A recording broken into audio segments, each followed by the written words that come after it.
Hari ini kuliah akan dilakukan bersama-sama. Ini saya coba ulangi lagi ya pengumuman yang tadi saya sudah utarakan. Hari ini kuliah akan dilakukan bersama-sama dengan materi di development process of engineering problem solution. Untuk besok pagi, kuliah juga akan dilakukan bersama-sama juga. Yang mengajar besok pagi akan Pak Tata. Materinya adalah terkait dengan engineering design. Jadi tolong kalian cek milis masing-masing dan juga edunex masing-masing kelas terkait dengan link untuk kuliah besok seperti itu ya. Oke, saya mulai kuliah hari ini. Oke, jadi hari ini kuliah hari ini tujuan utamanya itu adalah setelah kalian selesai dari kelas ini, kalian diharapkan mengerti terkait dengan prinsip-prinsip di belakang pengembangan engineering problem solution. Oke, kemudian selain itu juga mahasiswa juga setelah dari kuliah ini diharapkan dapat mengaplikasikan prinsip-prinsip tersebut untuk menyelesaikan permasalahan engineering yang mereka hadapi. Ya, karena ini ada kelas internasional juga, jadi saya akan mix antara bahasa Indonesia dan bahasa Inggris. Jadi yang diharapkan, what we expect from you guys after you finish this class is you understand the principle behind the development of engineering problem solution. That's the first thing. And the second one is you able to apply the principle to solve your own engineering problem. Okay.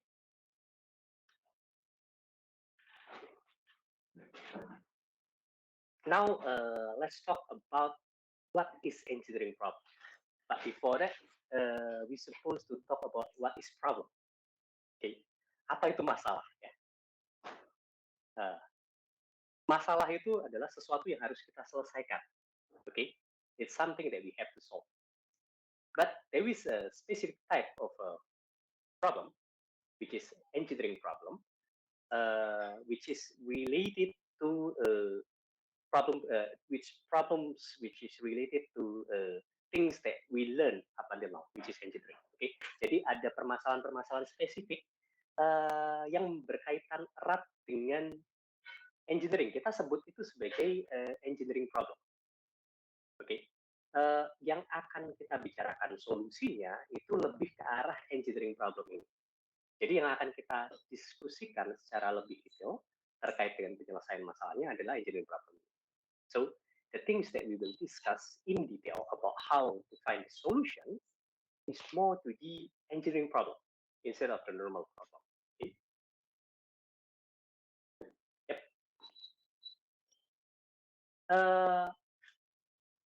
When we talk about the solution of engineering problem, okay, there are two types of solution that we can talk about. Okay, the first one is solution of a current problem. Okay, jadi saat kita membicarakan terkait dengan solusi-solusi dari permasalahan engineering, biasanya kita membicarakan terkait dengan dua hal. Ya, yang pertama itu adalah solusi dari permasalahan yang ada saat ini. Okay, terkait dengan itu, biasanya ini hubungannya dengan bagaimana kita memenuhi kebutuhan. Okay, it's normally related to how we fulfill the needs. Okay, and the second type of the engineering problem solution that we normally talk about is a future problem solution. Okay, which normally we anticipate on the threat and opportunity in the future. Okay, bagian kedua yang kita biasanya bicarakan terkait dengan solusi dari engineering problem itu adalah solusi dari permasalahan-permasalahan yang akan ada di masa depan. Jadi biasanya ini hubungannya dengan antisipasi terhadap tantangan-tantangan dan juga opportunity yang ada di masa depan. Seperti itu. Okay. Okay. When we talk about engineering problem solution, it's normally multi-aspect. Okay. It involves social aspect, economical aspect, political aspect, etc. kita membicarakan engineering problem solving, itu biasanya multi aspek. Biasanya melibatkan aspek sosial, ekonomi, politik, dan sebagainya. Selain aspek engineering itu sendiri. Okay? Multidisiplin. Karena untuk mencari solusinya kadang-kadang tidak hanya solusinya tidak hanya melibatkan mechanical engineering saja, tetapi ada keterlibatan dari chemical engineering, electrical engineering, biology, dan sebagainya. Tergantung dari masalahnya. Ya. Jadi, the other things about the engineering problem solving is normally it's multidisciplinary as well. Okay? Not necessarily all the problem is directly related only to mechanical engineering. Most of the time, it involves other disciplines as well, such as chemical engineering, electrical engineering, biology, etc. Okay, depends on the problem itself. Lalu yang terakhir, ya, terkait dengan engineering problem solving ini, yang mungkin anak-anak ITB agak sedikit lemah di sana. Dan kami berusaha supaya bagian ini sekarang bisa diperkuat seperti itu ya. Itu adalah kebutuhan akan teamwork, kebutuhan akan kerjasama tim. Okay. Jadi yang ketiga, so the third one, it's normally when we discuss about our alumni, okay, this is what normally is the weakness of ITB students. Okay, teamwork. Okay. Jadi ketika kita membicarakan engineering problem solving, itu tiga hal ini biasanya ada di sana. Multi aspek, ya, multidisiplin, sama teamwork juga itu ada di sana. Oke. Okay. Next, what is the characteristic of the engineering problem solution? What is the characteristic of the engineering problem solving? Okay, there are several characteristics of engineering problem solving. Saat kita membicarakan engineering problem solving, ya, itu karakteristiknya itu banyak di sana. Yang pertama, okay, the first one is open-ended, which means no single solution. What does it mean by no single solution? Not necessarily it only has one solution. There are many possibility of solution, and all of those solutions can be used to solve the problem. Ya, yang pertama itu adalah open-ended. Solusinya tidak hanya satu. Jadi solusinya bisa banyak. Dan masing-masing solusi yang ada itu bisa digunakan untuk menyelesaikan permasalahan yang ada. Oke, itu yang pertama. Lalu yang kedua, constraint. Oke, ada batasan-batasannya di sana. Dan biasanya batasan-batasannya itu adalah batasan-batasan yang berhubungan dengan penggunaannya di real life condition. Okay. The second one, the characteristic of the engineering problem solving is normally it is constraint. And what is normally is constraint about? When we talk about engineering problem solving, we normally use it in real life condition. And those real life condition normally will be the constraint of our engineering problem solving. Okay. Lalu yang ketiga, sifatnya, karakteristiknya adalah ill structure. Okay. Biasanya, tidak selalu ya, biasanya solusi-solusinya itu tidak bisa kita temukan hanya dengan mengaplikasikan persamaan matematik saja seperti itu. Kadang ada lebih dari itu yang harus kita lakukan. Ya.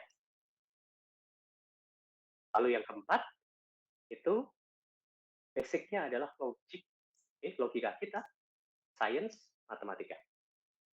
Seperti itu. Lalu yang kelima, mungkin ini yang paling penting dan sering dilupakan, itu sifat dari engineering problem solving itu biasanya adalah dinamis. Artinya apa? Artinya solusi itu akan tergantung dari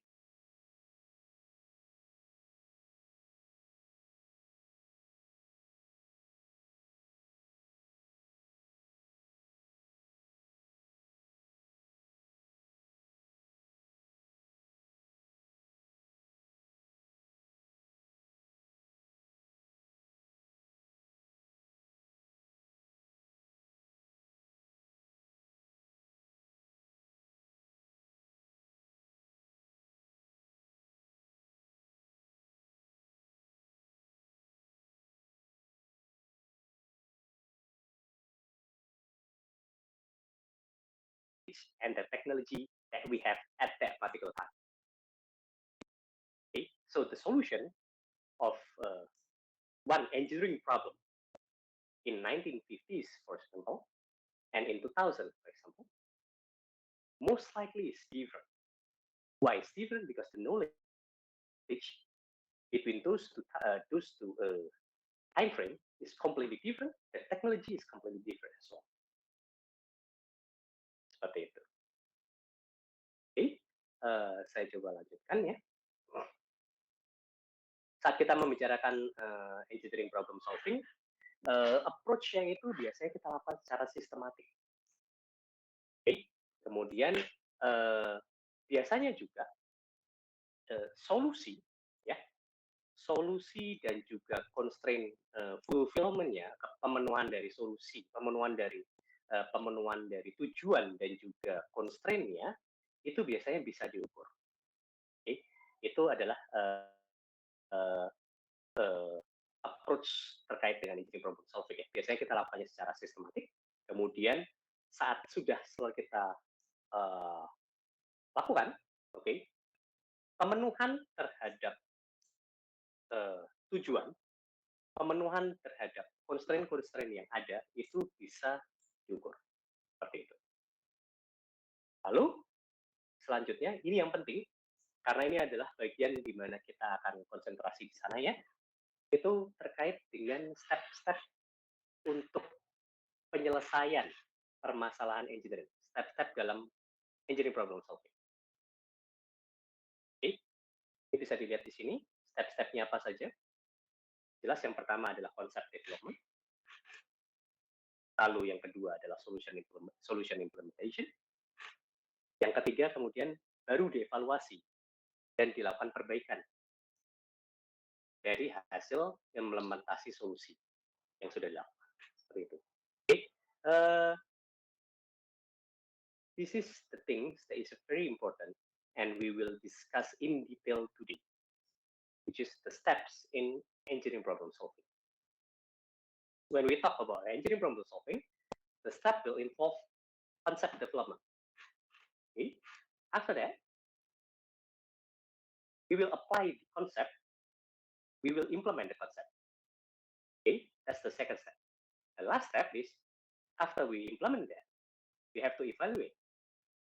And if it's possible, then improvement. Okay? Untuk hari ini, konsentrasi utama kita itu akan lebih ke bagian yang pertama ini, ya, terkait dengan konsep development. Itu adalah konsentrasi utama kita, karena kalian harus tahu teori-teori dasarnya untuk bisa mendevelop konsep untuk menyelesaikan suatu permasalahan engineering. Itu yang akan kita bicarakan secara detail hari ini. Okay? Dan basic-basicnya itu sudah diutarakan oleh Pak Pulung di hari hari Senin minggu yang lalu. Ya, hari Selasa libur. Hari Senin minggu yang lalu. Itu yang sudah diutarakan oleh Pak Pulung di hari Senin minggu yang lalu itu adalah basic-basicnya, tools-nya. Oke. Kalau yang sekarang yang kita bicarakan ini lebih ke arah bagaimana menggunakan tools tersebut untuk menyelesaikan permasalahan engineering. Okay. So, what Pak Pulung has discussed last week on Monday was the tools, okay, all the necessary tools. Okay.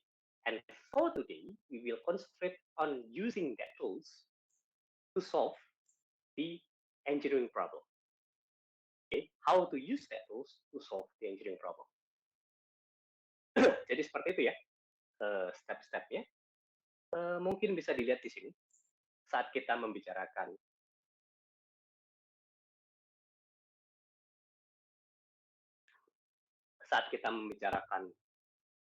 permasalahan permasalahan engineering dan bagaimana cara penyelesaiannya, ini loop-nya biasanya seperti ini. The first one is identifying the problem. Okay, jadi when we talk about engineering problem solving loop, okay, normally the loop is like this. The first one is identifying the problem. Second one, after we identify the problem, we try to explore information and try to create ideas. Okay, that's the second one. And from that point, what we need to do is to select the idea that we have created here, okay, to find the best idea. Select the best idea. That's the third step. And the fourth one is to build and test the idea. Then I evaluate the result. So basically, when we talk about a problem-solving loop, okay, the first three is the concept development that we talked about before. Okay, this one. Concept development. When we talk about concept development, it means the first three in this particular loop. Okay, and after that, we have to build and test the idea. Okay, which means that this one is actually these steps: solution implementation. And the last part of the loop is to evaluate the results, and if necessary, to improve it. Okay, jadi saat kita membicarakan problem solving loop ini ya, bisa dilihat di sini sangat jelas bahwa nomor satu, identifikasi permasalahan, nomor dua, mengeksplorasi informasi, dan juga meng-create ide, okay?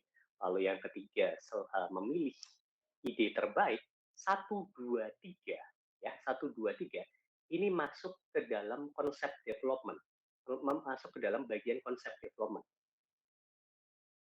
Oke, yang nomor 4, ini masuk ke dalam solusi, implementasi solusi.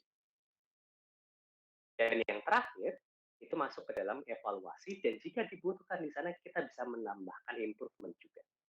Seperti itu. Oke. Untuk kelas hari ini, sorry. Untuk kelas hari ini, fokus kita lebih banyak di 3 pertama ini. Oke. Lebih banyak di bagian konsep development. Oke. Identifying the problem, explore the information and create ideas, and select the best idea. Okay.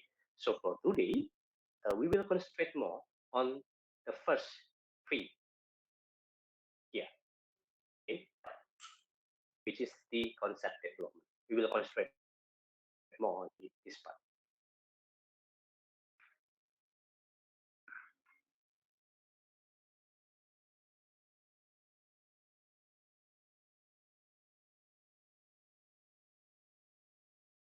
Okay, so when we talk about the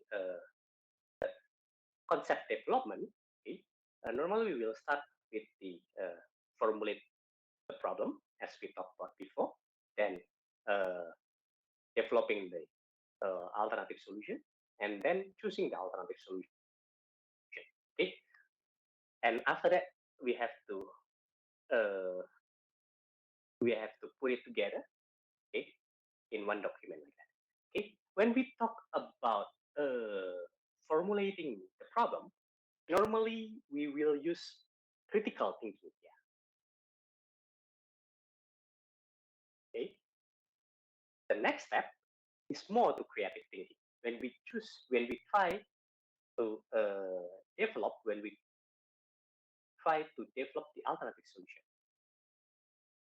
And last part of the concept development is choosing the alternative solution. It's more to the critical thinking. Okay. Jadi saat kita membicarakan terkait dengan formulasi masalah, cenderungnya kita akan menggunakan critical thinking. Kemudian step selanjutnya, menyusun alternatif solusi, biasanya kita pakai creative thinking. Oke, kreativitas dibutuhkan di sini. Lalu, yang terakhir, itu pemilihan alternatif solusi cenderungnya pakai critical thinking juga, seperti yang pertama tadi. Seperti itu. Oke. Next.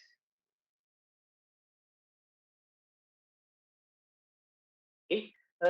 I will talk about it a little bit before we will go into details of each part. Okay, and later I will give some example as well for each part in this concept development. Okay, the first one about the formulating the engineering problem. When we talk about this, okay, if we can formulate the problem correctly, okay, 80% of the 80% of the work is done actually. Then in this case, we need to identify the problem. We need to choose the goals and the objectives. Okay, we need to know about all the assumption and constraints. Okay, terkait dengan formulasi masalah rekayasa ya, saat kita bisa memformulasikan permasalahan ini dengan tepat, itu sebenarnya 80% pekerjaan selesai. Okay? Karena banyak sekali permasalahan itu muncul karena kita tidak merumuskan masalah dengan benar. Seperti itu. Kemudian, di sini apa yang perlu kita lakukan? Jelas pertama, mengidentifikasi masalah. Kita perlu juga menetapkan sasaran, menetapkan goal-nya. Kita perlu menetapkan tujuannya. Oke, kita perlu menyatakan asumsi dan juga constraint-constraint-nya. Dan hal-hal ini, ketiga hal ini berkaitan erat dengan masalah yang kita selesaikan. Seperti itu.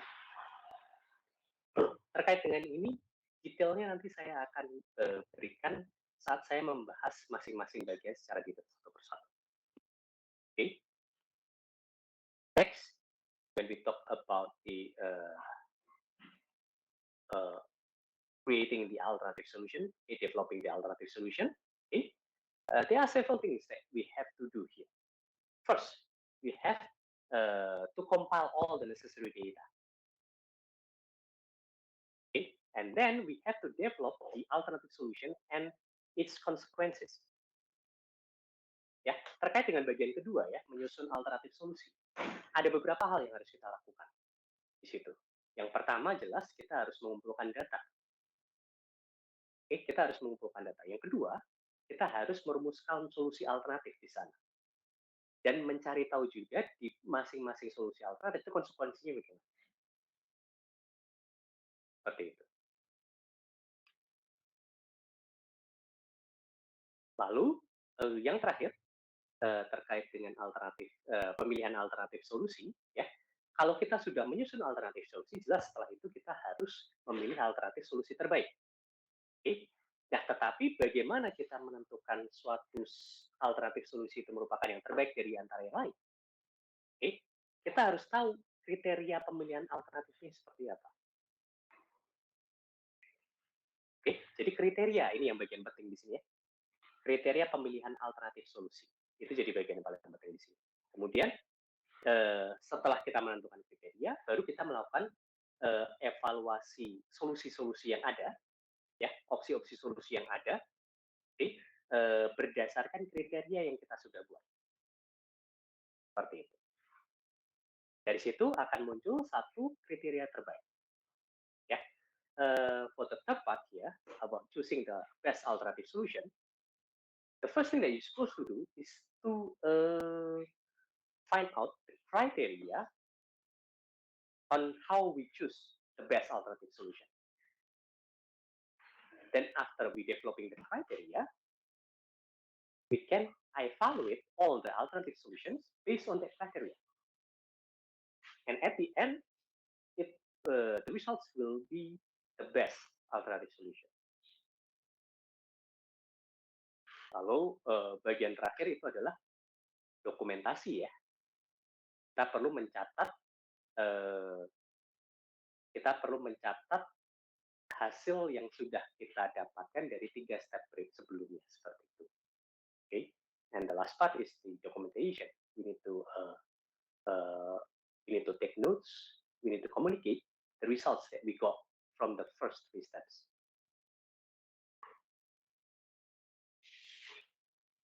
Okay.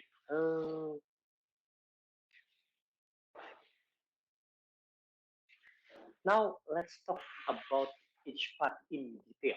And here I will try to involve as much student as I can. Okay. We will talk first about the problem definition and formulation. Okay. When we talk about this, okay, you have to remember when we try to define the problem, don't make it too broad, so it will not focus. But don't make it too narrow, okay? In order for us to have a more alternative solution. Jadi tidak boleh terlalu luas saat kalian merumuskan masalah itu, tidak perlu terlalu luas karena nanti tidak akan fokus. Tetapi di saat yang bersamaan jangan juga terlalu sempit ya, sehingga alternatif solusinya hanya akan ada satu seperti itu. Kita ingin butuh beberapa alternatif solusi di sana seperti itu.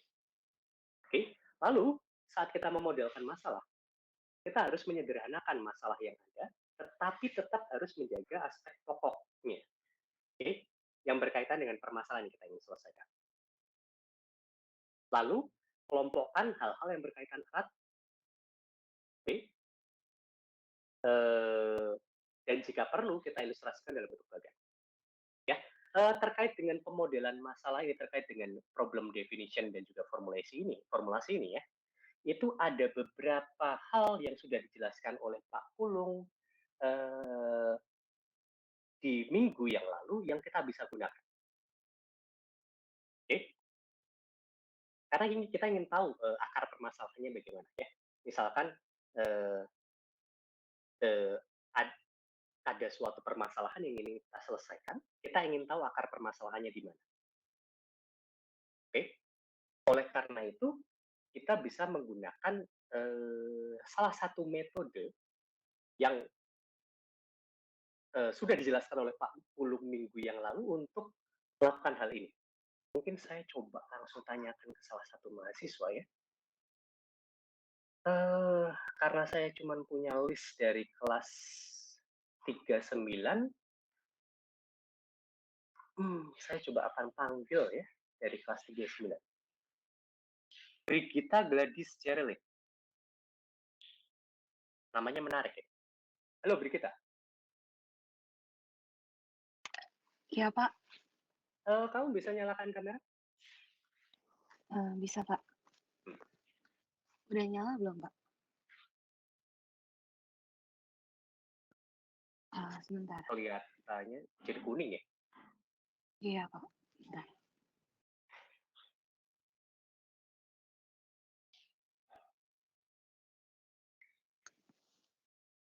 Oke, kalau misalkan apa namanya? Ya, sudah. Oke, kita. Untuk kita tahu terkait dengan akar permasalahan dari suatu hal, oke? Dari yang sudah dijelaskan oleh Pak Pulung minggu yang lalu, menurut kamu yang bisa kita gunakan yang mana, Brigita? Masih ingat tidak? Yang sudah dijelaskan oleh Pak Pulung minggu yang lalu? Ada apa saja itu yang sudah dijelaskan? Tools yang sudah dijelaskan oleh Pak Pulung minggu yang lalu? Kamu dengerin Pak Pulung minggu yang lalu nggak, Brigita? Dengar Pak, tapi saya agak lupa. Itu Pak Pulung senyum-senyum itu. Ayo. Coba diingat-ingat. Yang minggu lalu tools apa saja yang sudah dijelaskan oleh Pak Pulung? Brainstorming, kamu ingat nggak? Lumayan Pak. Brainstorming. Terus ada apa lagi selain brainstorming? ada diagram apa saja yang sudah dijelaskan oleh Pak Pulung?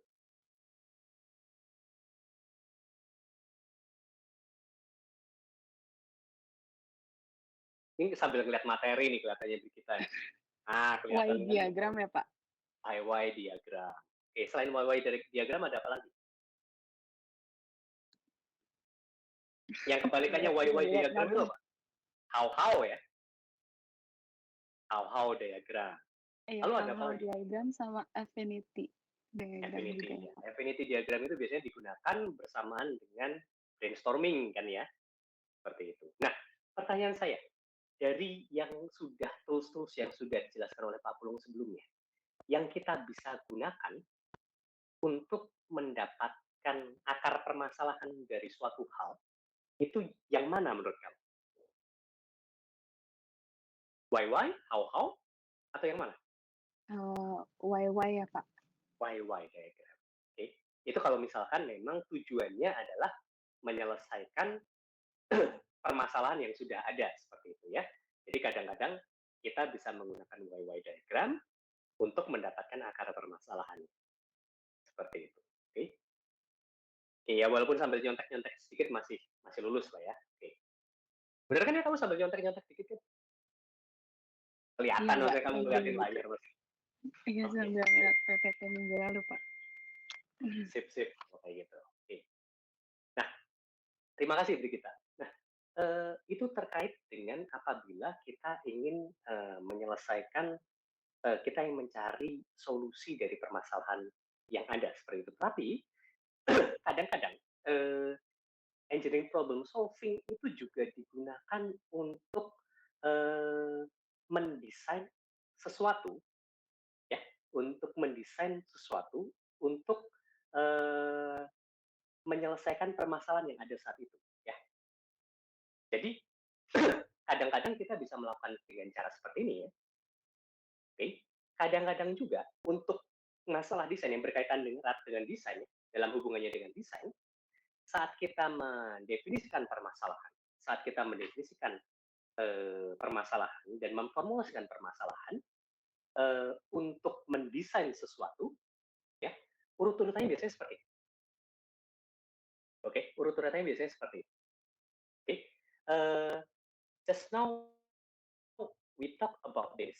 Okay, it's about formulating the problem, but it's directly related to when we try to solve one particular problem.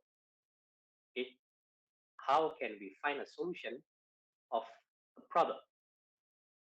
Okay, but sometimes not necessarily we use this method just to solve a problem, but sometimes we want to design something.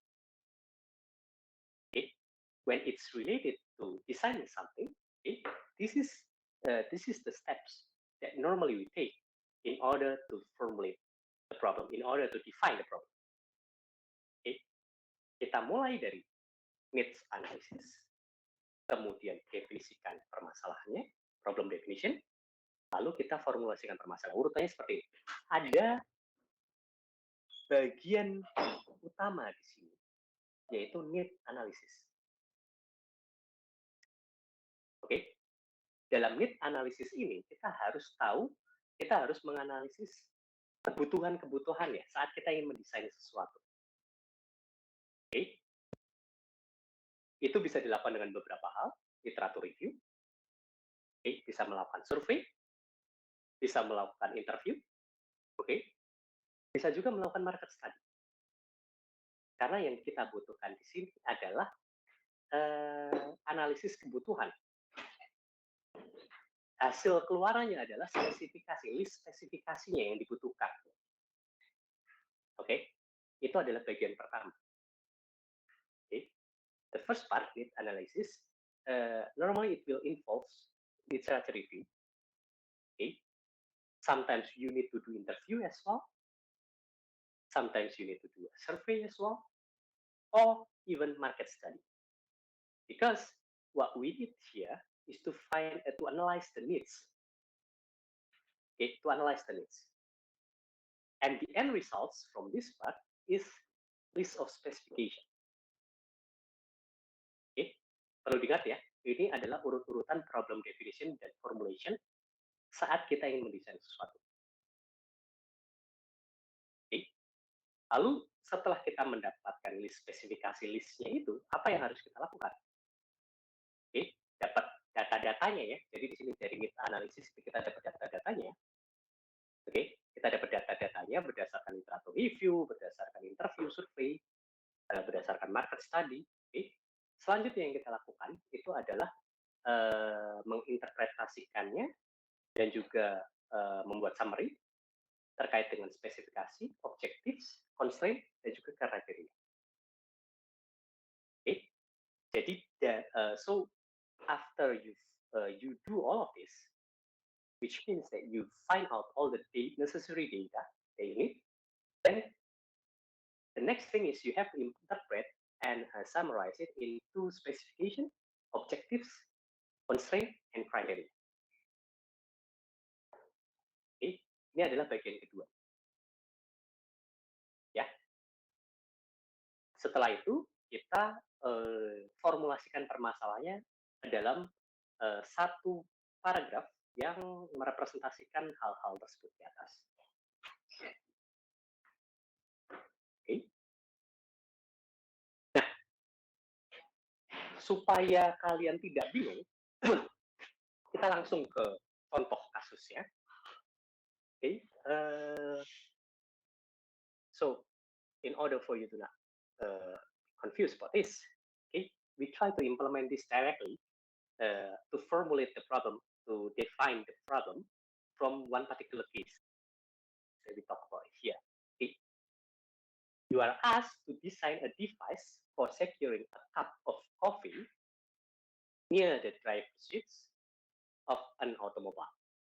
The device should prevent the cup from spilling and should not interfere with the proper operation of the cup. And it should be universally adaptable to a wide variety of vehicles. And there are 3 tasks that you have to do. First one is to establish the need, define the problem, okay, then specify the needed information to be gathered. Oke, kita coba diskusikan bersama-sama.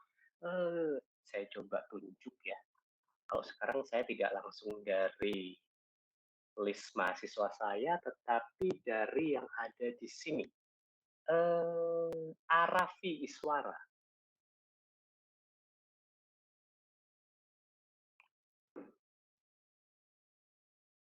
Halo Arafi Iswara.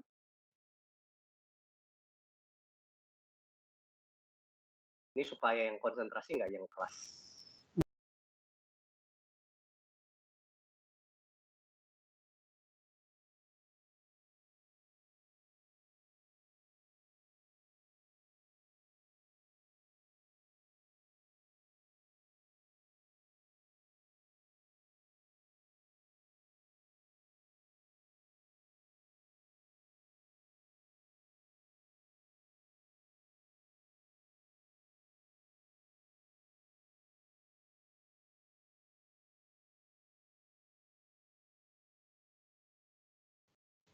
Sudah, Pak. Apa kamu bisa memahami permasalahan yang harus kita selesaikan sekarang? Diminta untuk ngapain kamu, Arafi?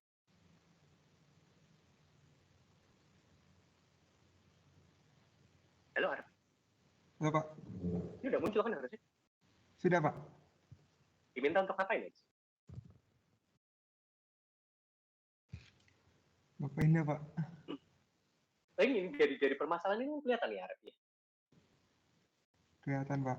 Kamu diminta untuk membuat suatu alat ya yang bisa menjadi tempat dari tempat minum di mobil ya, Pak? Ya, tempat minum di mobil. Oke. Jadi naruh si tempat minumnya ya. Si naruh gelas kopinya di sana. Oke. Tetapi ada beberapa kriteria yang sudah disebutkan di situ. Itu tidak gampang tumpah kopinya dan tidak boleh mengganggu operasi dari mobil tersebut.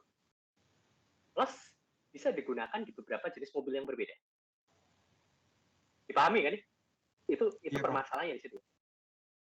Nah, dari sini yang kita perlu lakukan adalah melakukan mendefinisikan permasalahannya dan juga memformulasikan, oke, berdasarkan step-step yang sudah saya jelaskan sebelumnya. Oke, Arafi? Oke, Pak.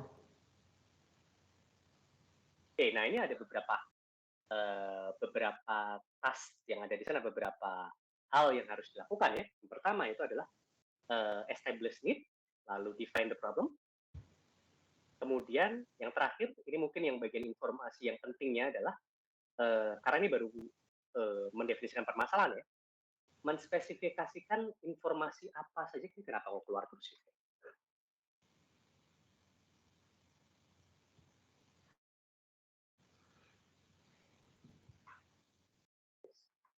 Sorry ya, kenapa kok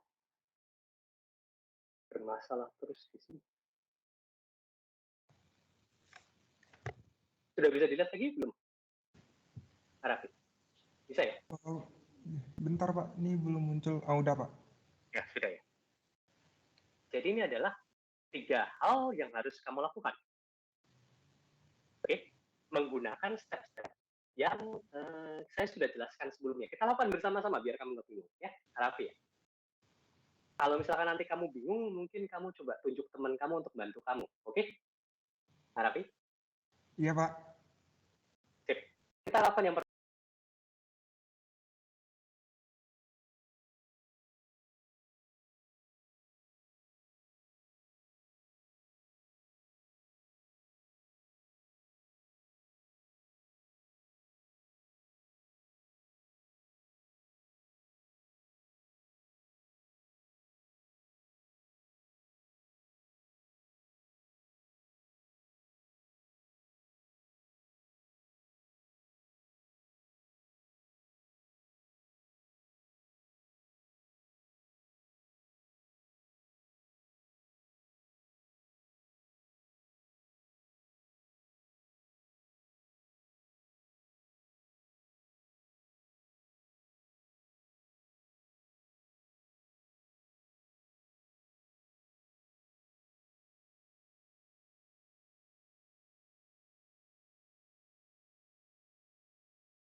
Kalau kita melakukan need analysis, ini berdasarkan need analysis ini dilakukan berdasarkan hasil studi kita. Bisa dengan melakukan hasil studi dari internet, bisa juga dengan langsung melihat mobil-mobil yang ada, bisa juga dengan langsung mendatangi calon customer untuk mendapatkan data-data yang dibutuhkan. Nah, dari need analysis ini sebagai contoh ya, untuk kasus yang tadi, need analisisnya seperti ini. Yang jelas, yang pertama, ini adalah coffee cup holder untuk mobil.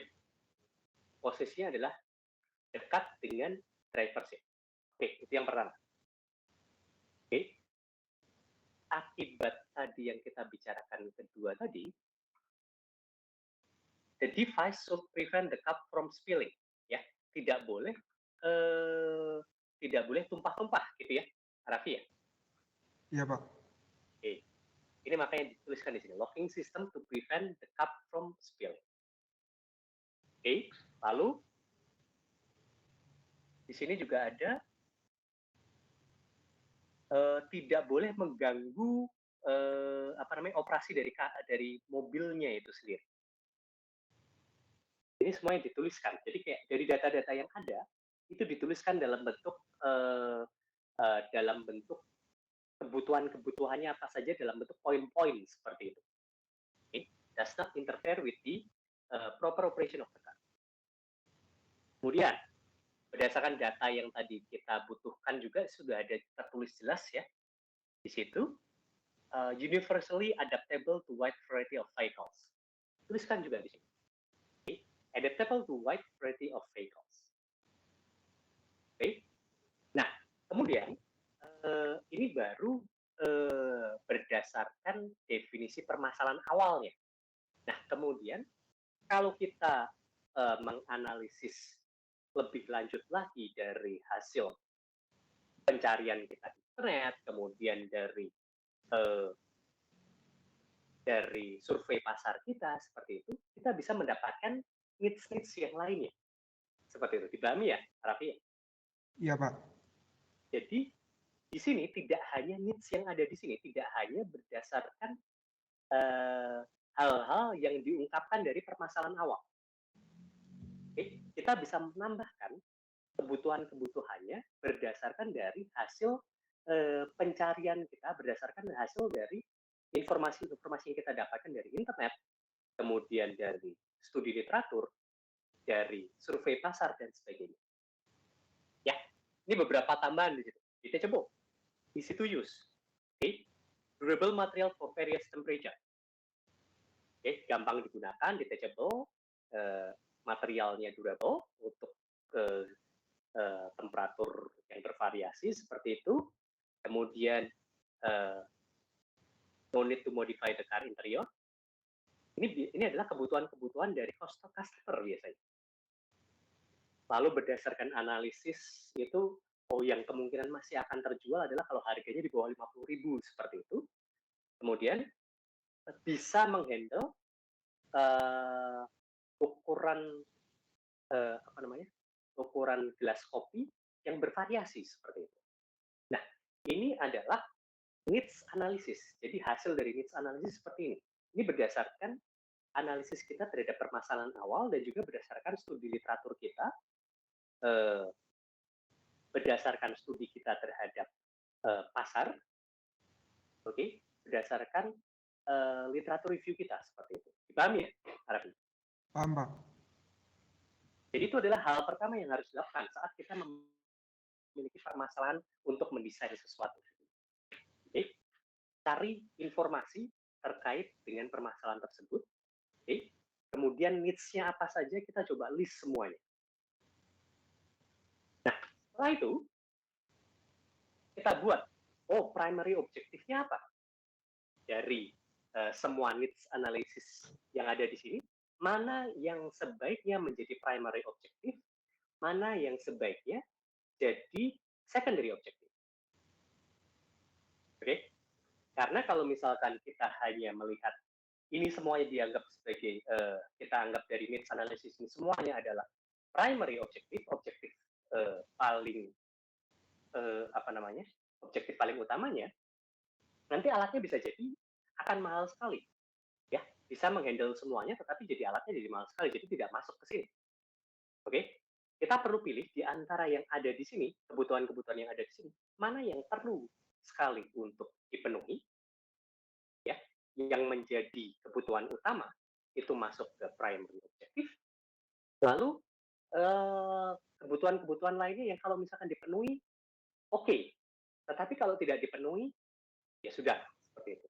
Ya, jadi primary objective ini sifatnya itu adalah wajib, yang kalau secondary objective itu sifatnya sunnah lah seperti itu. Oke, nah dari needs tadi ini bisa dilihat bahwa untuk primary objective itu device yang bisa men-secure cup of coffee near driver seat, yang preventing the cup from spilling, not interfering the proper operation of the car, and adaptable to wide variety of vehicles. Jadi yang dipilih itu adalah 1, 2, 3, dan 4. Seperti itu.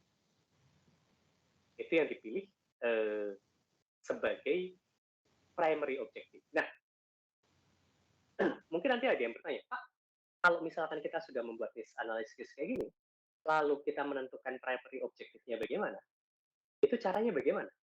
Coba dilihat bersama-sama dalam satu tim, mana yang merupakan kebutuhan utama dari seluruh needs yang ada di sini. Jadi menentukan primary objective ini bukan keputusan satu orang saja, tetapi ini adalah keputusan tim. Seperti itu. Lalu setelah itu Kita lihat secondary objektifnya. Okay, the device should be detachable. No modification of the car interior is needed. Dua hal yang di sini menjadi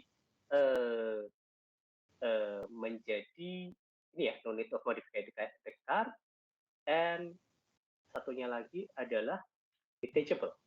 Itu menjadi secondary objektifnya. Jadi tidak semua yang ada di needs analysis itu perlu dimasukkan ke dalam primary objective dan juga secondary objective. Kita pilih yang memang betul-betul dibutuhkan, seperti itu. Oke. Apakah ini bisa dipahami? Bisa, Pak. Oke. Arafi, tolong tunjuk satu teman kamu, silahkan, mau cewek atau cowok yang ada di kelas ini, yang ada di kelas besar ini. Nadif aja, Pak. Halo, Nadif.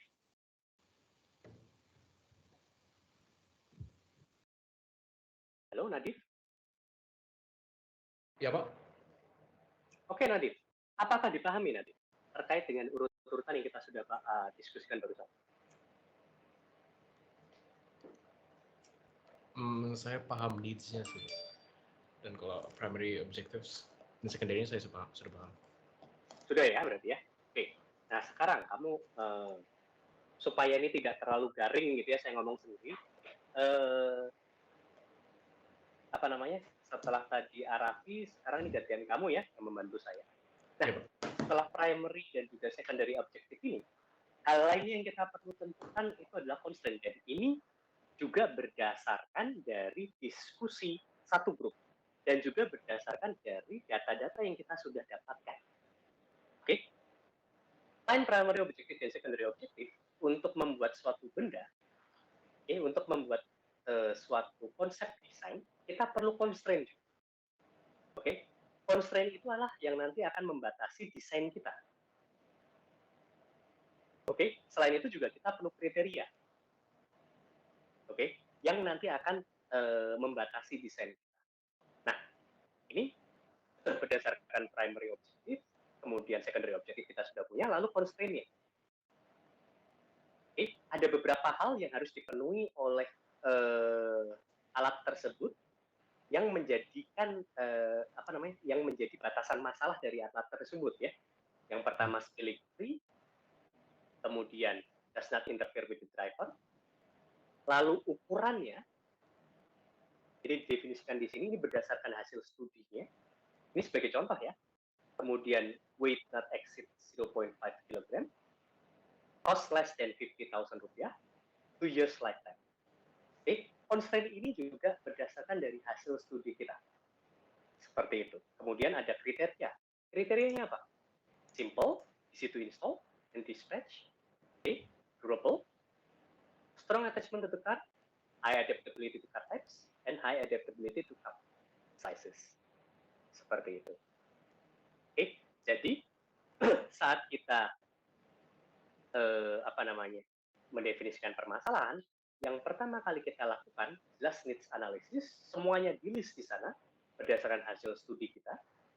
Tetapi selain itu, setelah kita menentukan primary objective dan juga secondary objective dari needs yang sudah kita buat, ya, kita juga perlu mencari informasi terkait dengan batasan-batasan untuk desain kita, seperti ini. Oke? Ya, Pak. Nama kamu siapa? Nadif, Pak. Nadif. Oke. Jadi Nadif ini bukan sesuatu hal ya yang saya tunjukkan di sini ya Nadif ya. Ini bukan sesuatu hal yang bisa didapatkan secara tiba-tiba. Ini proses pencarian datanya lumayan panjang di sini, Nadif. Jadi untuk mencari data needs analysis ini perlu studi yang cukup panjang. Setelah itu kita kelompokkan yang mana yang primary objective, mana yang secondary. Selain itu juga saat kita mencari data terkait dengan needs analysis, kita juga harusnya sekaligus mencari data terkait dengan batasan-batasannya.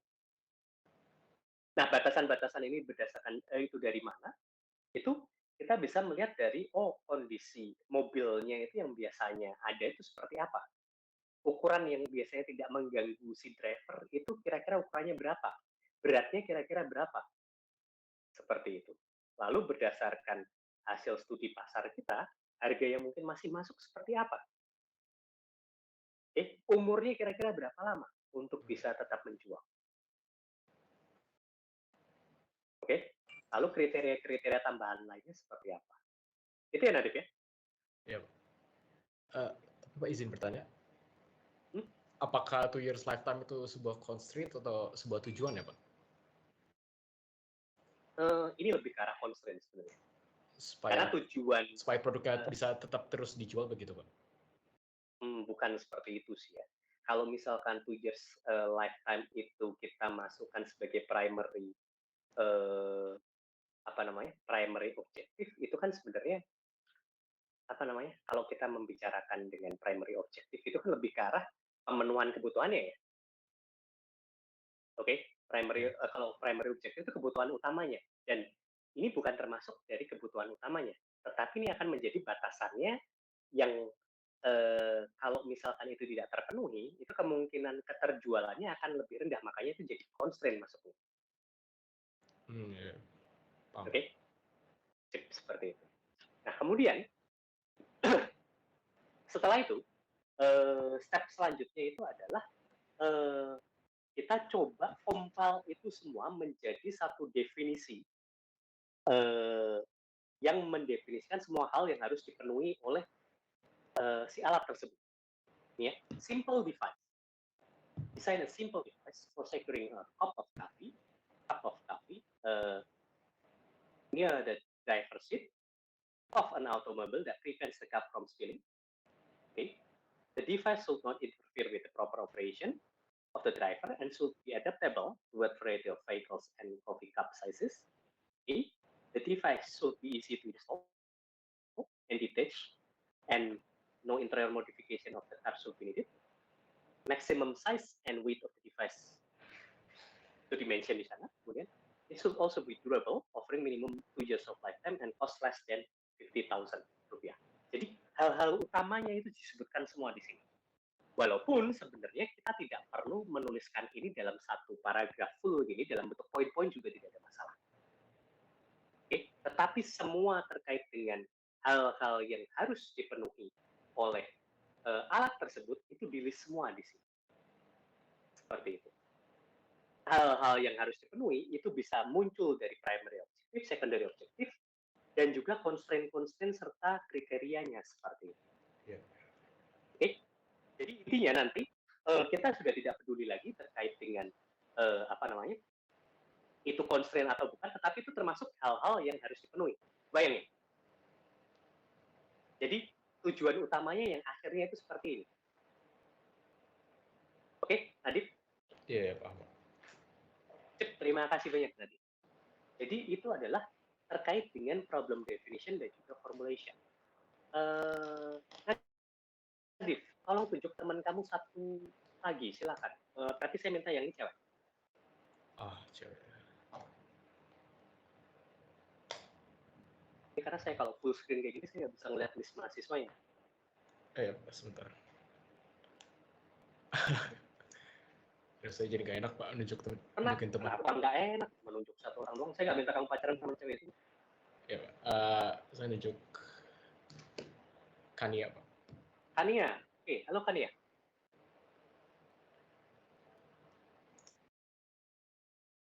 Kania, halo.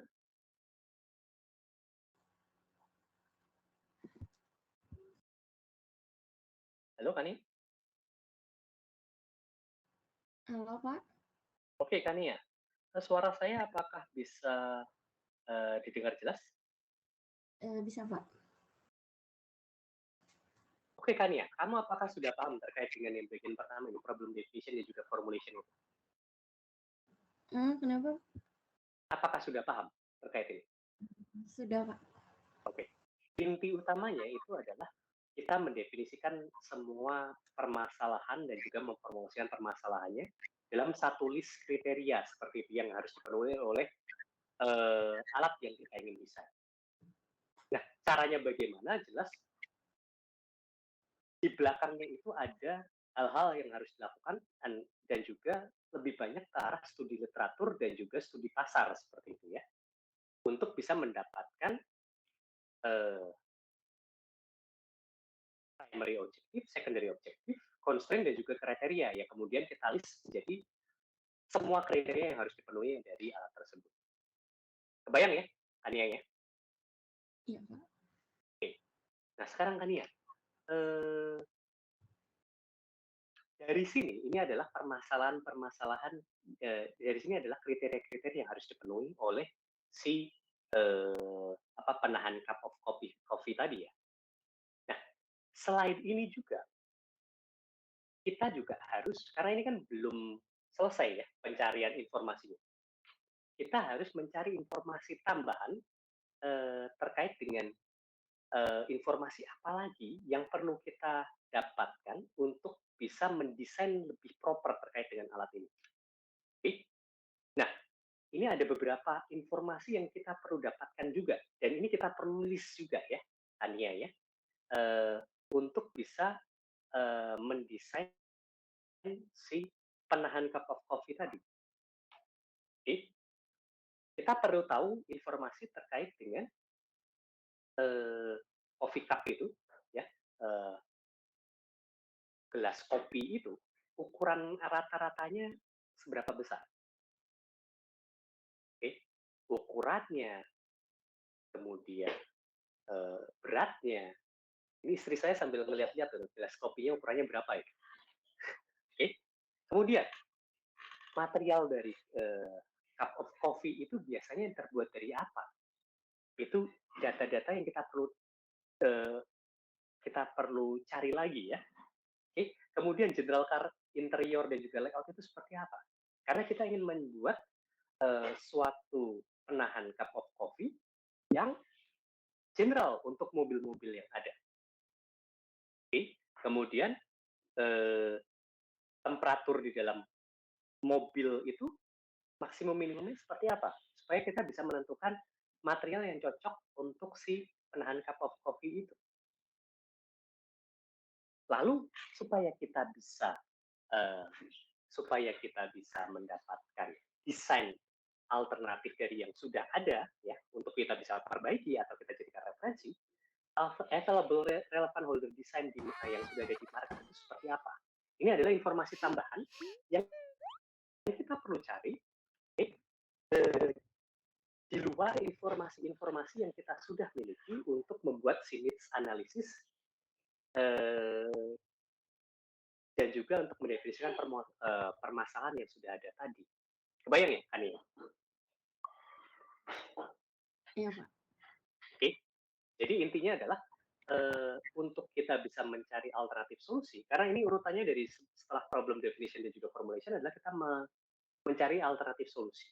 Oke, selain untuk mendefinisikan permasalahan dan juga memformulasikan permasalahan, kita juga perlu mencari data tambahan lagi, oke, supaya alternatif solusi kita itu benar-benar sesuai dengan apa yang kita inginkan.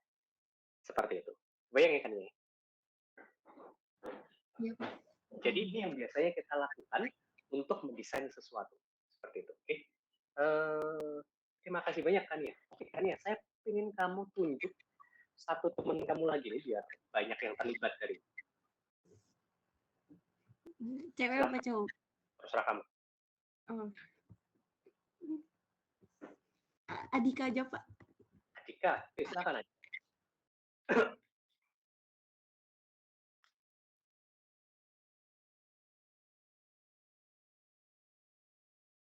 Ini pas nunjuknya pas yang lagi ngilang. Halo Adika.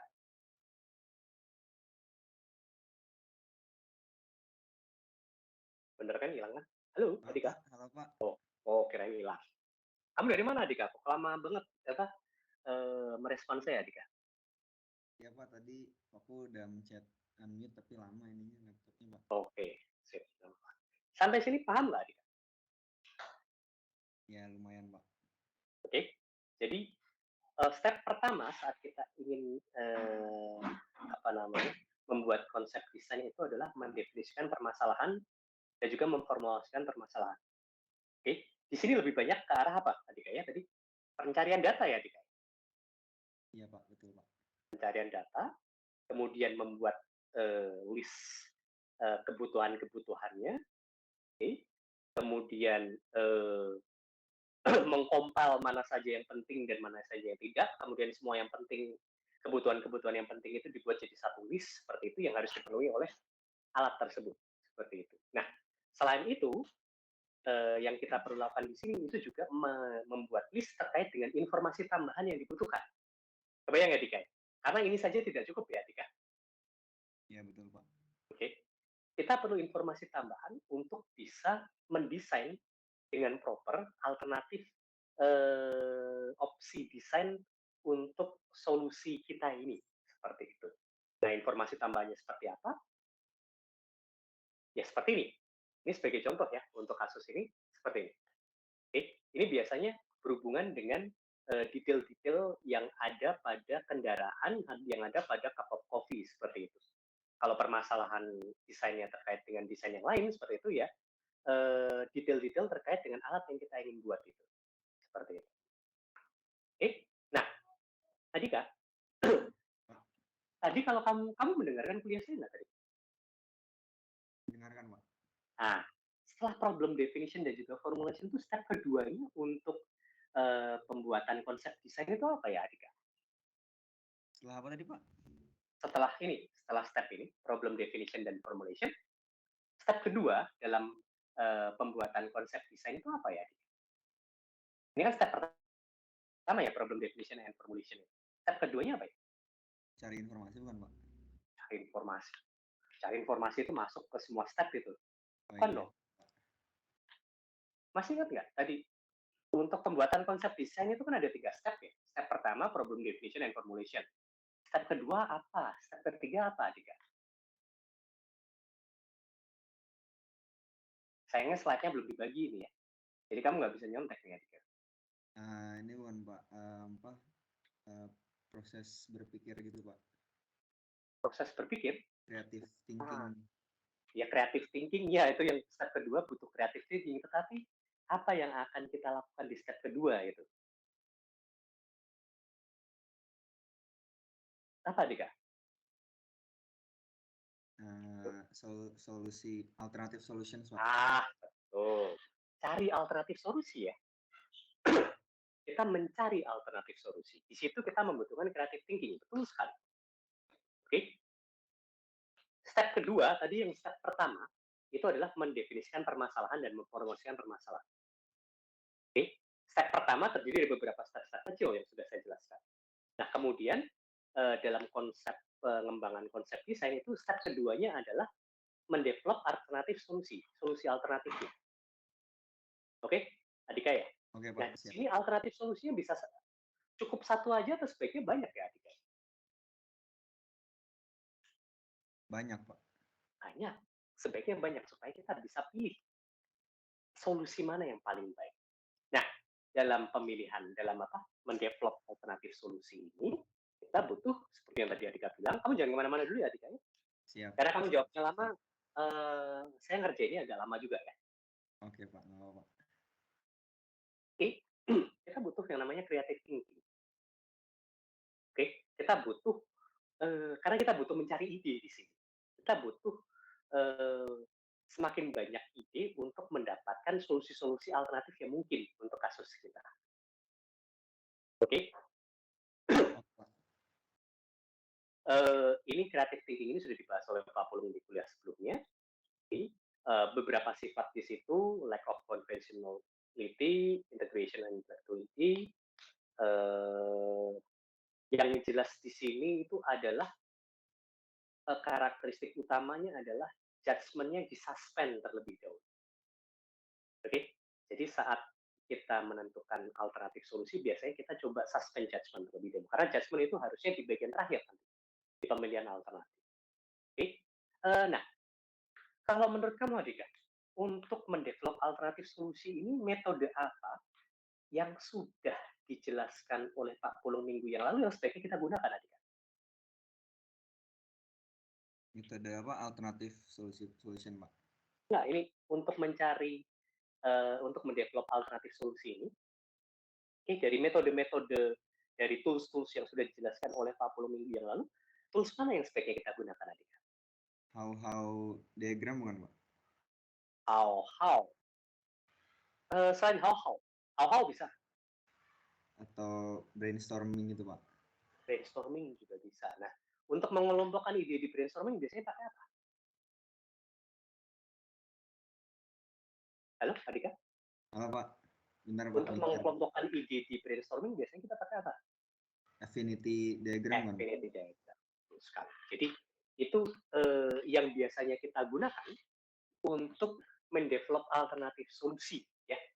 Jadi setelah kita sudah tahu permasalahannya seperti apa, kita sudah tahu kriteria-kriteria yang harus dipenuhi seperti apa, kemudian kita step selanjutnya adalah mendevelop alternatif solusi. Nah, yang bisa kita lakukan seperti apa? Ada bermacam-macam. Ini yang dua hal ini yang bisa kita lakukan. Ya, yang pertama adalah melakukan brainstorming. Oke, grup brainstorming ya dalam satu grup untuk mencari alternatif solusi, satu grup itu melakukan brainstorming, semua ide dikumpulkan. Ya, kemudian setelah itu ide-ide yang terkumpul itu dikelompokkan menjadi grup-grup sesuai dengan kelompok ide tersebut dengan menggunakan yang namanya affinity diagram. Itu adalah cara pertama, ya, untuk mendevelop alternatif solusi. Nah, cara kedua itu dia bisa menggunakan how diagram. Oke, intinya adalah yang pertama itu adalah permasalahannya, kemudian bagaimana menyelesaikan permasalahan tersebut, lalu kita cari tahu sampai ujung. Nah, yang di ujung di sinilah yang nanti akan jadi kelompok penyelesaian permasalahan yang mungkin. Seperti itu. Itu how diagram. Jadi dua hal ini bisa kita gunakan untuk mendevelop alternatif solusi. Itu ya, Rika. Oke, Pak, siap, Pak. Adika, tunjuk teman kamu satu lagi, Adika. Cowok atau cewek, Pak? Terserah kamu mau nunjuk siapa pun. Jaka Aidan boleh, Pak? Jaka Aidan. Itu satu kelas atau beda kelas sama kamu? Oh, harus beda kelas ya, Pak ya? Ya, kamu kelasnya siapa, Adika? Kalau PRT? Saya kelasnya Pak Tata, Pak. Pak Tata, oke. Kalau Jaka Aidan kelasnya? Kenapa, Pak? Pak Husaini, Pak. Oh, Pak Husaini. Ya sudah, kalau kayak gitu boleh. Oh, Jakanya sudah muncul ini. Halo, Jaka? Halo, Pak. Oke, sip, bagus, Jaka. Oke, sekarang Jaka, ini ada suatu permasalahan ya yang saya akan tunjukkan di sini. Saya ingin coba minta kamu untuk melakukan brainstorming terkait dengan solusi alternatif yang mungkin, gitu ya. Nah, kebablas. Nah, ini. Coba dipahami dulu, Jaka. Oke, kamu coba pahami, terus kemudian kamu jelaskan ke teman-teman kamu, ini permasalahannya apa yang harus diselesaikan di sini.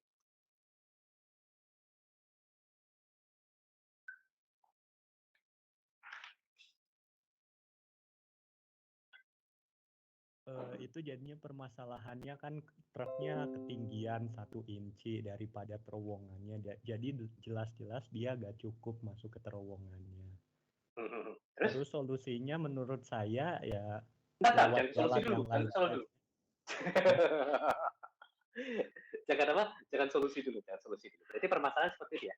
Ada truknya ketinggian, aksen di sini lebih besar, aksen di sini lebih besar dibandingkan H di sini ya. Iya. Oke.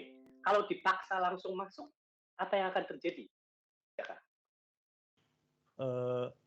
bagian atasnya lecet.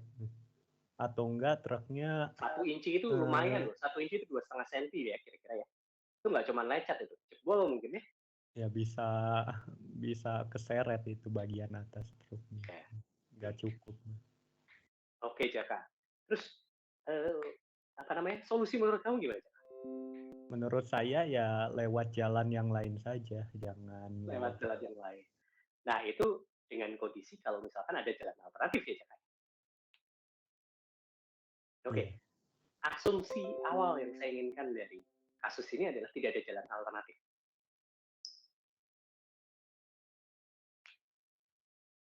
Kalau 1 inci ya stuck di situ. Betul Pak, 1 inci stuck, betul. Gimana Jaka? Atau butuh bantuan Jaka? Call friend Jaka, silakan. Teman kamu tapi dari kelas yang lain ya, supaya keterlibatan dari kelas yang lain. Kamu kelasnya siapa Pak? Jaka? Pak Husaini? Pak Husaini. Oke, coba cari teman kamu yang kamu kenal tapi dari kelas yang lain. Bukan dari kelas Pak Tata, bukan dari kelas Pak Husaini.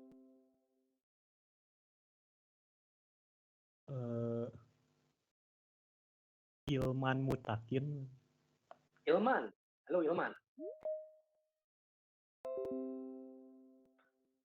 Halo Pak, Halo Ilman, Yes. kamu kelas siapa? Kelasnya siapa ya? Ilman? saya Pak Renat. Pak Rainer tuh satunya lagi siapa dosen barengannya? Ada 2 kan dosennya? Bapak? Pak Rainer sama Pak Asep ya? Oh iya, Asep. Oke, sip. Kalau menurut kamu, ini kan brainstorming ya. Menurut kamu solusinya apa? Cuman itu ya tadi. Truknya ketinggian, terus sama tidak ada solusi jalan lain. Tidak ada tidak ada alternatif jalan lain seperti itu. Kalau dari saya kayaknya ini Pak, ini ada semua apa kan? Itu kayak balon ya Pak, bantu. Jadi pressure-nya diturunin kata saya Pak. Kalau pressure-nya diturunin pasti nanti turun sendiri. Kan biasanya ban truk juga. Ya. Itu sih diturunin pressure semua bannya Pak. Sampai pas. Oke, terima kasih banyak. Tadi nama kamu siapa? Muhammad Hilman. Muhammad Hilman. Oke. Hilman, karena ini brainstorming ya, saya ingin dapat data-data lain dari teman kamu. Coba tunjuk lagi yang bukan dari 3 dosen tadi. Teman kamu yang lainnya lagi. Oke Pak. Yuta kayaknya Pak. Yuta, halo Yuta.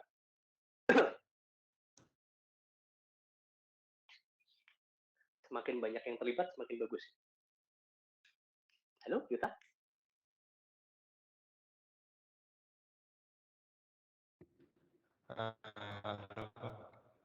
Halo, oke Yuta. Yuta, kamu dari kelasnya siapa? Yuta. Halo. Yuta, halo. Dari kelas Bapak. Oh, dari kelas saya. Oke. Kelas Bapak. Sip. Ya, Yuta. Solusi lainnya apa Yuta? Selain ngempesin ban?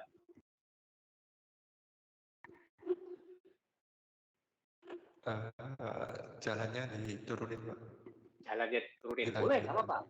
Ini suspend judgment ya, suspend judgment. Jadi terkait dengan penilaian dari alternatif solusi tidak dilakukan dulu. Ya, ingat ya. Saat kita melakukan brainstorming, penilaian dari alternatif yang ada tidak dilakukan dulu. Oke, terima kasih Yuta. Jadi jalannya diturunin. Oke, jalannya diturunin, bisa di scrap, bisa di apa, jalannya turun. Oke Yuta, pilih teman kamu lainnya. Bebas lah dari dosen siapapun kalau sekarang. Susah sekarang cari yang dosen. Ini Pak. Natif Afra Pak. Siapa? Natif Afra. Natif Afra? Iya Pak. Halo. Ya. Ya Pak. Oke, solusi dari kamu apa? Itu Pak, dicopotin bannya terus dorong Pak. Dicopotin bannya terus dorong, nggak apa-apa, bagus. Oke, terima kasih. Pilih lagi teman kamu yang lain. Bentar Pak. Bebas. Yang cewek sekarang kalau sekarang. Waduh. Banyak kan cowok dari tadi. Saya nggak ada yang kenal cewek Pak. Ya, dilihat dari list peserta kan bisa. Tinggal nunjuk salah satu.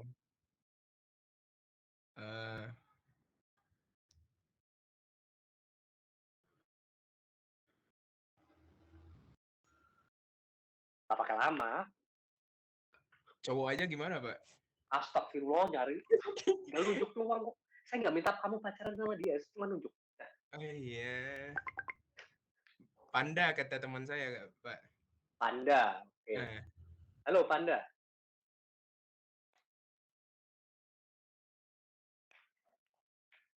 Halo, Panda. Solusi dari kamu apa, Panda? Ini brainstorming aja. Tadi saya mikirnya juga sama kayak yang pertama Pak, di bannya di agak compression gitu. Oke, Belum coba solusi yang lain nggak ketemu? Mungkin barangnya dipindah ke truk yang lain Pak. Oh, barangnya dipindah ke truk yang lain ya. Bisa. Supaya tetap barangnya bisa ditransportasikan, tetapi tetap bisa lewat gitu ya. Iya Pak. Tembak pakai sinar supaya mobilnya mengecil gitu ya, terus keluar karena gedean lagi. Betul Pak Peluk ya. Kalau di film-film zaman dulu ada kayak gitu. Terima kasih banyak Pak Peluk. Jadi ini bisa dilihat ya. Itu sebagai contoh brainstorming singkat. Yang perlu kalian ingat saat melakukan brainstorming seperti itu satu, jangan lakukan judgement terlebih dahulu. Ide segila mungkin diterima. Ya, karena kadang-kadang saat kita berusaha untuk sekreatif mungkin ide-ide gila itu bisa muncul, dan ide gila itu bisa jadi merupakan solusi yang paling oke seperti itu ya. Jadi ini banyak sekali solusi yang mungkin di sini, tetapi di akhir nantinya memang setelah kita develop alternative solution ya, kita perlu memilih salah satu alternatif yang menurut kita paling baik seperti itu. Oke. Nah, dalam hal ini sebenarnya memang yang paling gampang itu adalah menggembosin ya, karena 1 inci itu cuma 2,5 cm dan ketebalan bantak itu biasanya cukup tebal ya. Jadi gembosin sedikit si bannya itu harusnya masih bisa sebenarnya untuk menyelesaikan permasalahan. Oke. Tetapi ingat ya, itu penilaian baru dilakukan di akhir setelah semua alternatif solusi itu muncul. Seperti itu. Nah, tadi yang terakhir tadi siapa? Panda. Panda, tunjuk teman kamu satu lagi, Panda. Alif Nurfian, Pak. Oke, Alif Nurfian. Yo, Pak. Halo, Alif. Halo, Pak. Oke, Alif. Kamu tadi dengerin kelas saya nggak? Lumayan sih, Pak. Cuma tadi sempat keputus. Saya coba tes kamu ya, Alif ya. Ini adalah step kedua ya, developing alternative solution. Step pertama tadi problem definition and problem definition and formulation. Step kedua adalah alternative solution development.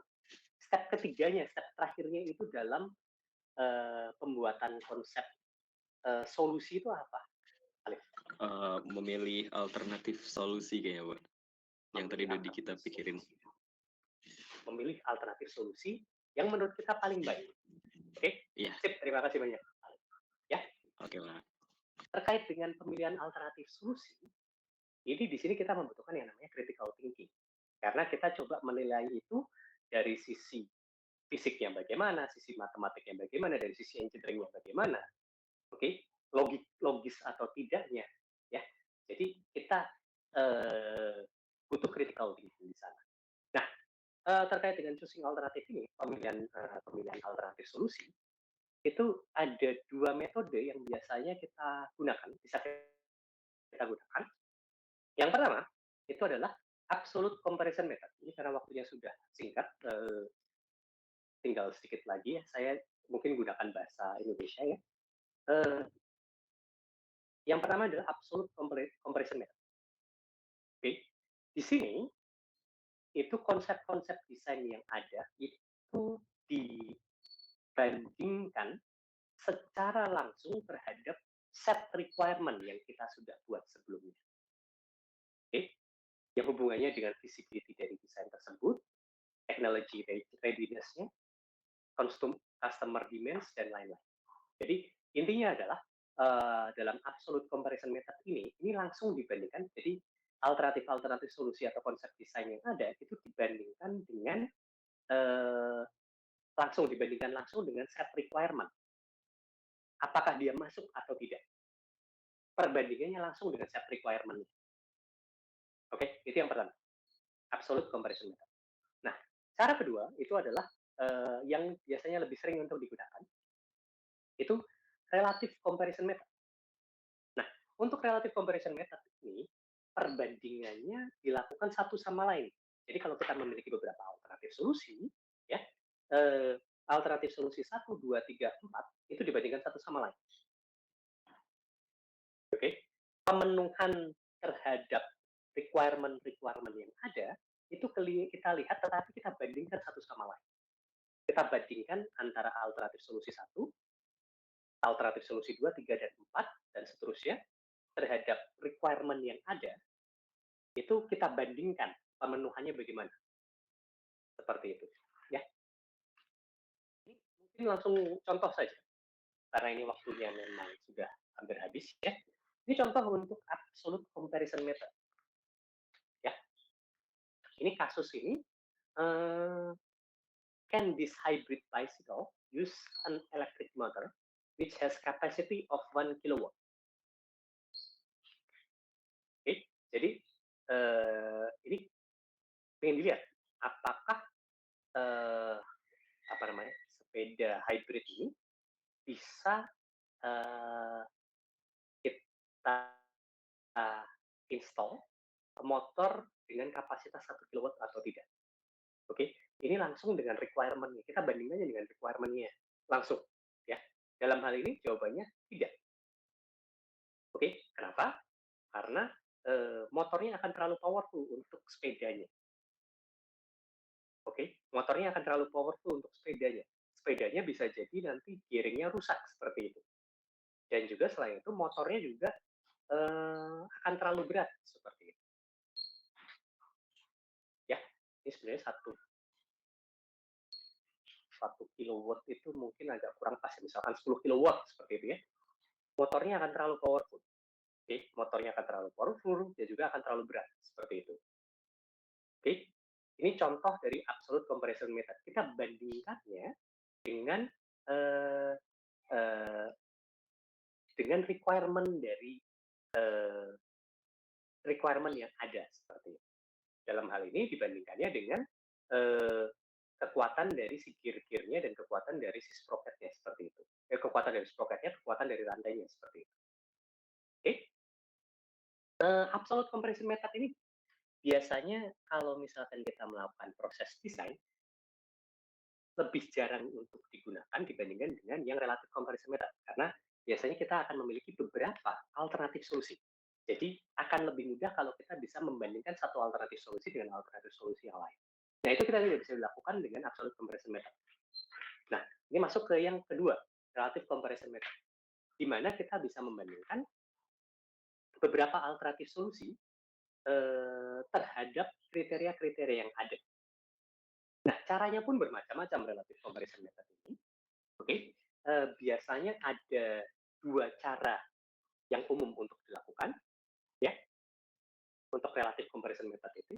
Biasanya salah satu alternatif solusi kita anggap sebagai datumnya, sebagai referensinya terhadap pemenuhan kriteria, ya. Misalkan konsep C itu adalah datumnya, referensinya, titik referensinya terhadap kriteria pertama, kedua, ketiga, dan keempat seperti itu. Nah, kita lihat kemudian alternatif solusi A dan B itu pemenuhan terhadap kriteria pertama seperti apa? Apakah levelnya sama dengan alternatif solusi C, atau lebih tinggi, atau lebih rendah? Lebih baik atau lebih jelek? Seperti itu. Dalam hal ini misalkan contoh konsep yang A ini, alternatif solusi A, sama saja dengan konsep C terhadap pemenuhan kriteria pertama. Jadi kita tuliskan S di sana. Levelnya sama. Konsep B, oke, terhadap pemenuhan kriteria pertama, oh ternyata lebih rendah, lebih jelek. Kita tuliskan minus di situ. Oke, terus kemudian terhadap kriteria kedua, kita lihat. Oh, yang konsep B, pemenuhan terhadap kriteria kedua sama aja dengan konsep C. Jadi kita tuliskan S di sana. Oke, kalau konsep A, oh, ternyata lebih bagus, kita tuliskan plus di sana. Dan seterusnya untuk kriteria-kriteria lain. Dari situ kita bisa melakukan perbandingan antara semua konsep yang ada. Oh, konsep B punya kelebihan di sini, punya kekurangan di sini. Konsep A punya kelebihan di sini, punya kekurangan di sini. Oke, jadi akhirnya nanti kita bisa memilih konsep yang paling baik di antara konsep-konsep yang ada. Kita bisa memilih alternatif solusi yang paling baik di antara alternatif solusi yang ada. Ini adalah cara relative comparison method yang pertama. Oke. Cara kedua itu sedikit lebih advance, ya. Jadi sama seperti yang sebelumnya, kita berdasarkan kriteria-kriteria yang ada. Itu ini misalkan ada alternatif 1, 2, 3, 4 misalkan nih. Kemudian berdasarkan kriteria-kriteria yang ada, semua kriteria yang kita ingin bandingkan itu kita list di sana. Nah, lalu kita lakukan pemberian bobot untuk masing-masing kriteria. Oke, pemberian bobot untuk masing-masing kriteria. Berapa persen, berapa persen, berapa persen. Seperti itu. Jadi kriteria yang menurut kita lebih penting, kita berikan bobot yang lebih besar. Seperti itu. Ya. Lalu kemudian, masing-masing alternatif, kita nilai untuk masing-masing kriteria. Nilainya berapa? Misalkan kita berikan batasan, 10 itu adalah nilai maksimum, 0 adalah nilai minimum. Seperti itu. Alternatif 1 untuk kriteria pertama, nilainya berapa? Alternatif kedua, ketiga, keempat, nilainya berapa? Dan seterusnya. Nah, kemudian nilai dari masing-masing kriteria untuk masing-masing alternatif itu kita kalikan dengan bobotnya. Oke, kita kalikan dengan bobotnya. Oke, lalu kita jumlahkan keseluruhan. Oke, kita kalikan dengan bobotnya, kita jumlahkan keseluruhannya untuk mendapatkan nilai total. Ya, alternatif dengan nilai total paling tinggi itulah yang kita pilih. Seperti itu. Ya, penilaian-penilaian ini jelas tidak sembarangan karena kriteria-kriteria yang ada itu jelas berdasarkan problem definition kita di awal, berdasarkan literatur review kita di awal, seperti itu. Dan penilaiannya pun secara objektif dilakukan oleh tim, seperti itu. Pemenuhan terhadap kriterianya bagaimana? Oke. Nah, ini contoh untuk relative comparison method yang cara pertama ya, dengan datum, kemudian perbandingan terhadap datumnya. Ya, ini pemilihan material untuk digunakan di casing motor, seperti itu. Nah, datumnya kita menggunakan grey cast iron, ya, yang kita anggap sebagai titik relatifnya itu si grey cast iron ini ya, kita semua anggap datum misalnya. Lalu kita bandingkan semua kriteria ini antara grey cast iron dengan aluminium alloy, seperti itu. Oh, berat bagaimana? Oh, aluminium alloy jauh lebih ringan, Nilai plus di sana, plus di sini ya, lebih bagus gitu. Heat conductivity, oke, aluminium alloy juga lebih bagus seperti itu. Tensile strength, mungkin bisa jadi mirip-mirip. Sebentar, ya, grey cast iron, oke. Tensile strength misalkan bisa jadi mirip-mirip, kita tuliskan S di sini. Lalu compressive strength, bisa jadi aluminium alloy lebih rendah. Kalau dalam hal ini berdasarkan data-data yang ada. Jadi kalian harus cari data dulu aluminium alloy, massa jenisnya bagaimana, heat conductivity-nya bagaimana, tensile strength-nya bagaimana, compressive strength-nya bagaimana. Nah, dari situ kita bisa lihat perbandingannya mana yang lebih bagus. Seperti itu. Oke. Dari sini, sebelum kelasnya saya bubarkan, apakah ada pertanyaan? Silakan jika ada pertanyaan.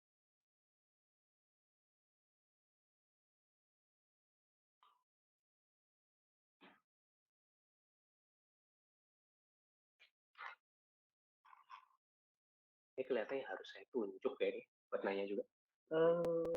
Ini ada ya. Anna Maria Phoebe. Iya, Pak. Apakah ada pertanyaan, Anna Maria? Apakah cukup dipahami? Bisa dipahami, Pak. Oke. Sip. Terima kasih, Anna Maria. Kemudian, ini lihat di sini. Oke.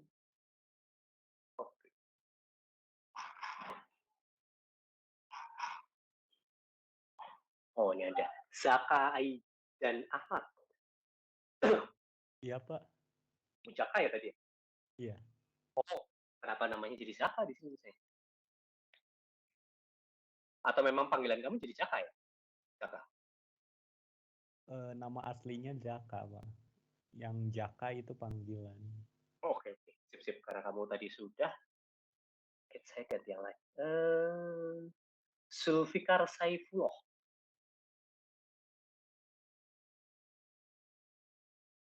Halo Zulfikar. Sudah di-unmute, tapi kok nggak ada suaranya? Halo? Kelihatan masalah. Halo. Ya. Apakah bisa dipahami kelas hari ini, Zulfikar? Bisa, Pak. Ada pertanyaan? Ada. Oke. Rio Rivaldo. Bisa dipahami, Pak? Oke. Kelihatannya mungkin sudah cukup jelas ya. Dari bapak-bapak dosen yang lain, apakah ada yang mau ditambahkan terkait dengan materi ini? Silakan bapak-bapak dosen yang lain.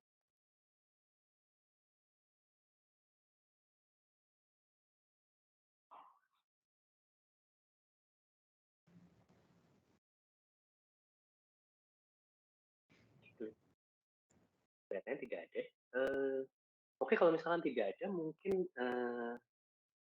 sebelum saya tutup ya, jangan lupa untuk seluruh mahasiswa, kelas besok pagi, jam 7 pagi, itu akan diselenggarakan bersama-sama lagi. Yang akan mengajar adalah Pak Tata Cipta Dirgantara. Tolong cek mailing list dan juga EduNext kelas masing-masing untuk link kuliah besok. Ya, jangan lupa terkait itu ya. Kelihatannya itu saja untuk kuliah kita hari ini. Terima kasih banyak bapak-bapak dosen semuanya yang telah hadir dan juga terima kasih banyak untuk seluruh mahasiswa yang telah hadir. Kita